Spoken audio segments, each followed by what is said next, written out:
ठंडी ठंडी हवा चल रही थी और हवा में बर्फ की चुभन थी और उस छोटे से गांव की हर झोपड़ी में ठंड के खिलाफ एक छोटी सी लड़ाई चल रही थी। लेकिन सबसे ज्यादा ठंड पायल के घर में थी, क्योंकि वहां रजाई तो थी पर फटी हुई। कितनी ज्यादा ठंड है। रजाई होने के बाद भी ठंड नहीं खत्म हो रही। ऊपर से आज मैं सबसे कोने में सो रही हूँ। मुझे तो रजाई का थोड़ा ही हिस्सा मिल रहा है। माँ बहुत ठंड लग रही है। रजाई से हवा आ रही है।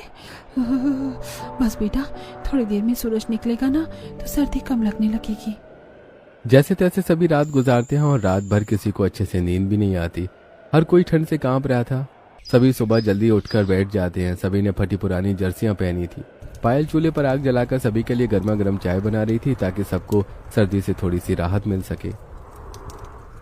अरे सूरज भी ठंड से ठिठक गया होगा। आज निकलने में भी उसे डर लग रहा होगा, इसलिए अब तक दर्शन नहीं मिले। ठंड के मारे जान निकली जा रही है। सच्ची, मैं भी पूरी रात ठीक से सो नहीं पाई। कितनी ठंडी ठंडी हवा चल रही है। इस रजाई का भी कोई फायदा नहीं होता। होगा भी कैसे? जरा देखो तो इस रजाई का हाल तो दिन ब दिन बुरा ही होता जा रहा है। अब तो रुई भी बाहर झांकने लगी है। रात बच्चे भी बड़े परेशान हो रहे थे। अभी भी देखो कैसे रजाई में सिकुड़ कर सो रहे हैं। अरे क्या करूं पायल, नौकरी भी ढंग की नहीं है। जो मिलता है वही पेट भरने में चला जाता है। रजाई तो तब बनवाएं जब रोटी ठंडी न खानी पड़े। अरे सच में दिन हो या रात, सर्दी में काटनी तो बड़ी मुश्किल हो जाती है। मेरी भी बुढ़ी हड्डियों में जवाब दे दिया है।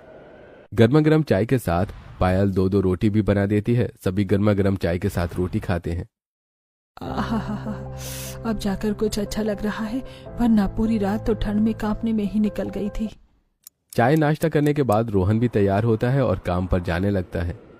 इतनी ठंड में जाओगे? थोड़ी देर बाद चले जाना। ये स्वेटर तो हवा तक नहीं रोक पा रही। चलो मैं भी काम की तरफ निकलता हूँ। आज मालिक ने कहा है देर से पहुंचा तो दिहाड़ी काट लूंगा। और हवा तो गरीब के घर की मेहमान है। पायल बिन बुलाए आती है और दिल तक ठंडा कर जाती है। वो अपने बच्चों को प्यार से देखता है और कहता है, इनको देखो, रजाई में आधी ठंडी और आधी उम्मीद भरी है। संभालना इन्हें। आप फिक्र मत करो। मैं भेड़ चरा लूंगी जंगल में। शाम तक शायद कुछ लकड़ियां भी ले आऊं। आग जला लेंगे रात को, इससे थोड़ी राहत मिलेगी। रोहन काम पर निकल जाता है। बाहर बहुत ठंड थी। हाथों को मसलते हुए वो जा रहा था। कितनी ज्यादा ठंड लग रही है।